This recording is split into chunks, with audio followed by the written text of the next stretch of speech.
High risk, high reward. Find out why Bethesda is looking to take more risk when it comes to future releases. And will it pay off? Find out. Up next.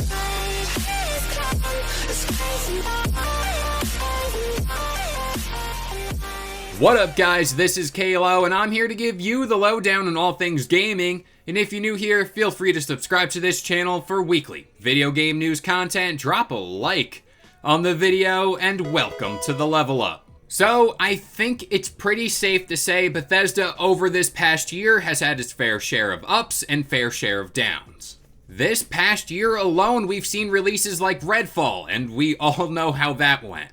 But we've also gotten games like Ghostwire Tokyo and the infamous shadow drop of the overnight success that was Hi-Fi Rush. And of course, tomorrow we're going to be getting Starfield, which is in early access. And it has reached over 234,000 concurrent players on Steam, which it's worth noting this is only for its premium early access edition. So for now, at least two of these games are proving Microsoft's big acquisition of this studio is paying off, and that investment was well worth it. But I want to get back to Hi-Fi Rush for a bit because I don't really think people understand how special this game was. Coming from Tango Gameworks, whose expertise were these dark horror games, they launched a game that was not only unique, but also unexpected to say the least. This launch was a huge risk because you'd never really know the general reception this game would get, especially coming from fans of Tango Gameworks horror games. And many people questioned if Tango Gameworks would really have success out of their stereotypical genre. Needless to say, a lot of people were proven wrong there. But Pete Hines, the VP of Bethesda, spoke out on this recently, and it's pretty interesting to say the least. Quote, "The relationship with our studios is always evolving. One of the things I hope people take away from a game like Hi-Fi Rush is that as a company, we're willing to work with the developers and take risk with things that you would never really believe could come from that studio. When you think of Tango Gameworks, you think they make horror games.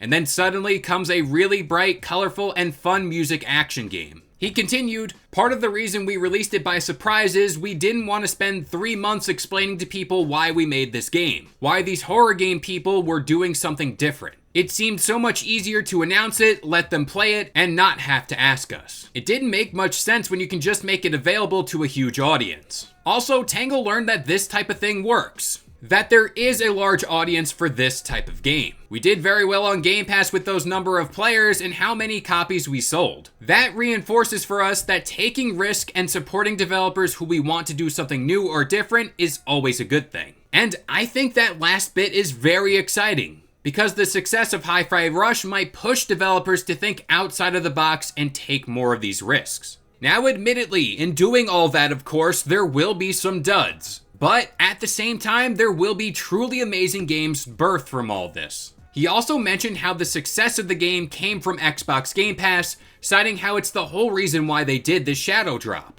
And you can't help but think Game Pass is the reason why games like Pentiment and even Grounded exist today, and they went on to have the success they did. This allows studios to take creative freedom and do what they want, because they have Xbox Game Pass at their disposal, and they could reach a whole lot more players than they ever could alone. Basically, what I'm getting at here is, it's gonna be interesting to see if a lot more studios under this Xbox umbrella will be willing to take a risk and get outside their comfort zone. But with all that being said, I'm gonna pass this question off to you guys. Do you guys want to see your favorite developers take more of these risks? For me, I'm kind of leaning towards yes, only for the fact it might open the door for some truly amazing games. But that about does it here. I've been Kalo. I gave you the lowdown on all things gaming, and if you're new here, feel free to subscribe to this channel for weekly video game news content. Drop a like on the video, and this has been the Level Up.